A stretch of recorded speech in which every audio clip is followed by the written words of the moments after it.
तो आज बड़ा फैसला आया है। 5 में से 4 आरोपियों को दोषी करार दे दिया गया है और एक को संदेह का लाभ देते हुए अब रिहा कर दिया जाएगा, उसे दोषमुक्त करार दिया गया है। जयपुर बम ब्लास्ट केस में बड़ा फैसला आज दोषियों को कोर्ट लाया गया, कोर्ट में पेशी की गई और उसके बाद 5 में से 4 को दोषी करार दिया गया। वापस उन्हें सेंट्रल जेल ले जाएगा और अभी फिलहाल बैरक नंबर 10 में इन 4 दोषियों को रखा गया है। सरकारी वकीलों ने और इस फैसले के बाद क्या कुछ प्रतिक्रियाएं हैं वो भी आपको दिखा देते हैं। सकते हैं कि जो बस है, जिस बस के अंदर जयपुर सेंट्रल जेल से इन तमाम मुल्ज़मीन को यहाँ लाया गया था, उनमें से 4 को मुजरिम घोषित कर दिया है, कसूरवार बना दिया है और बाकी जो एक है उसको यहाँ पर बरी किया जाएगा। शाहबाज को 4 को वापस यहाँ से अदालत ले जाने की, जयपुर जेल ले जाने की तैयारी की जा रही है, क्योंकि बहुत पुख्ता यहाँ पर जो सुरक्षा के इंतजाम किए गए हैं। आप देख सकते हैं कि यहाँ पर खास जो गार्ड्स हैं बहुत ही तमाम उनके साथ में मौजूद हैं तैयारियों में। आप देखिए कि वो लेकर के पहुंच रहे हैं। आप एक्सक्लूसिव विजुअल देख सकते हैं। ये 4 को अब ले जाया जा रहा है बाकायदा गाड़ी के अंदर बैठा करके। ये एक्सक्लूसिव शॉट्स हैं और अंदर ये जो 4 लोगों को इसमें माना गया है और लंबा इंतजार होने के बाद में अब जब फैसला सामने आ गया है, उसमें 4 लोगों को कसूरवार माना गया है। हमारे साथी हैं लवली वाधवा, जो कि जयपुर सेंट्रल जेल से अंदर से पहुंचे। लवली, क्या पूरा अपडेट रहा? आप कोर्ट रूम में रहे, कोर्ट रूम का नजारा बताइए। देखिए, कोर्ट रूम के अंदर बड़ा ही ये कह सकते हैं बहुत गंभीर मुद्रा के अंदर जो है आज इस पूरे मसले को सुना गया और इस पूरे मसले पर जब सुनवाई हो रही थी, जब सुनवाई का मौका आया, जब 11 बजे का समय तय हुआ, जो न्यायाधीश थे जब वो अपने चैम्बर से जो कोर्ट रूम के अंदर पहुंचे, कोर्ट रूम के अंदर बड़ा जो कुछ ही लोगों को वहां पर प्रवेश दिया गया था। साथ ही साथ में हम आपको बता दें, जो इन 5 आरोपियों में जो मेल करने वाला आरोपी था, जिसने जिम्मेदारी ली थी कि इस बॉम्ब को प्लान किसने किया है, जिम्मेदारी ली गई थी जब ये बॉम्ब ब्लास्ट हुए थे 2008 में। उसके बाद में जिस शहनवाज का नाम जब सामने आया तो इसे लखनऊ से जो है और गिरफ्तार किया गया था, डिटेन किया गया था।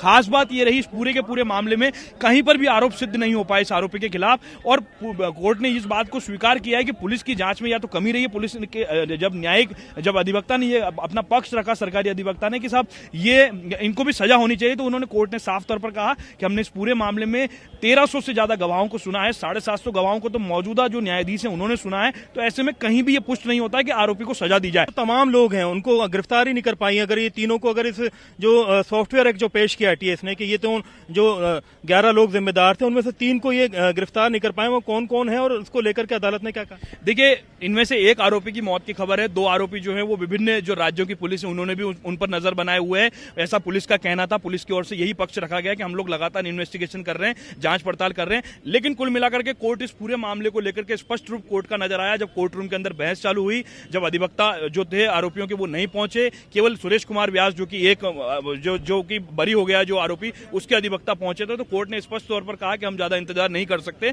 आप उन्हें जल्दी से बुलाइए। तो पैकर फारूक जो थे वो जल्दी से कोर्ट में पहुंचे। कोर्ट ने स्पष्ट रूप से कहा है, 2 लाइन का फैसला उन्होंने सुना है कि हमने इस मामले में इन्हें दोषी माना है। यानी 8 मामलों को बारी बारी से जो न्यायाधीश हैं अजय कुमार शर्मा प्रथम, उन्होंने 8 मामलों को पढ़ करके सुनाया। 8 मामलों में से 7वें मामले पर जब ये पेश आया तो एक बार ऐसा लगा कि शायद ये सारे आरोपी बरी हो जाए, लेकिन जब 8वें मामले पर पूरी सुनवाई हुई तो ऐसा लगा कि केवल और केवल एक आरोपी जो है 5 में से, उसे यहां पर बरी किया गया है।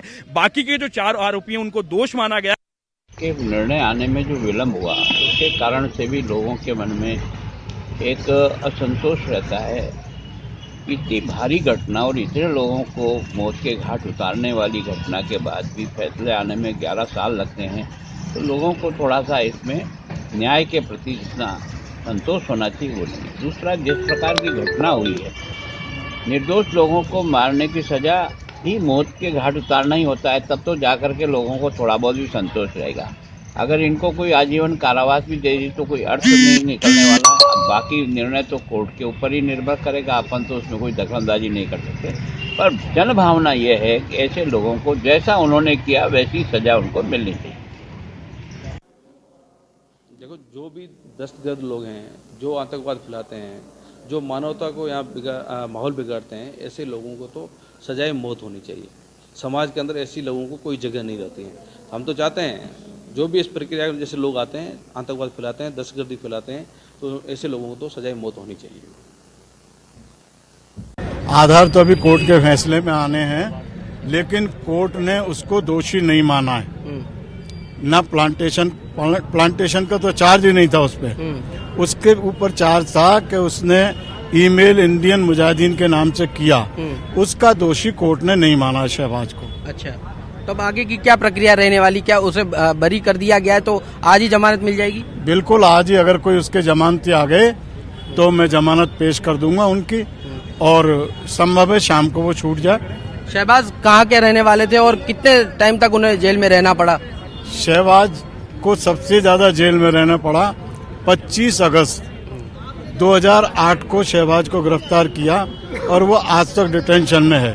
शहबाज लखनऊ का रहने वाला था और लखनऊ में उसका साइबर कैफे था, जो साइबर कैफे चलाता था।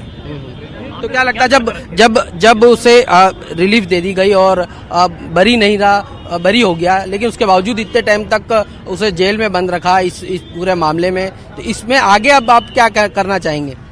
देखिए, मैं शहबाज का वकील नहीं था, मैं कोर्ट के द्वारा अपॉइंटेड एमिकस क्यूरी था। शहबाज को क्या करना है ये शहबाज बताएगा आपको। जयपुर के गुनहगारों को आखिरकार आज सजा मिल चुकी है। आज कोर्ट ने जो है वो फैसला सुना दिया है। इस वक्त सरकारी वकील अभियोजन पक्ष के वो हमारे साथ मौजूद है। श्रीचंद जी, किस प्रकार का फैसला आया है? जिस प्रकार की आप लोगों को उम्मीद थी, जितनी आप लोगों ने पैरवी की, उस प्रकार का फैसला है ये? हाँ, हमें उम्मीद तो पूरी वही थी, उसी हिसाब से फैसला आया, लेकिन शहबाज को न्यायालय के द्वारा बरी कर दिया गया है संदेह के लाभ में। किस प्रकार का संदेह का लाभ उसे दिया गया है? बेनिफिट ऑफ डाउट तो दिया ही गया है।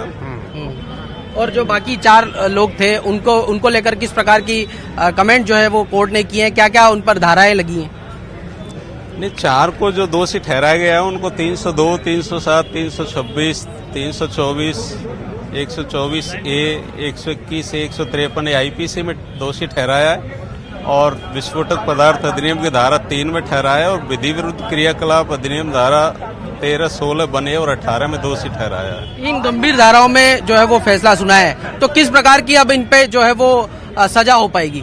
नहीं, मैंने न्यायालय से इनको फांसी की सजा दिए जाने का निवेदन किया है।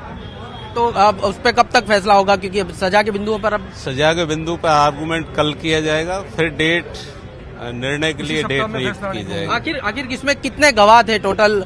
किस प्रकार की आपकी इतने सालों की पैरवी रही है?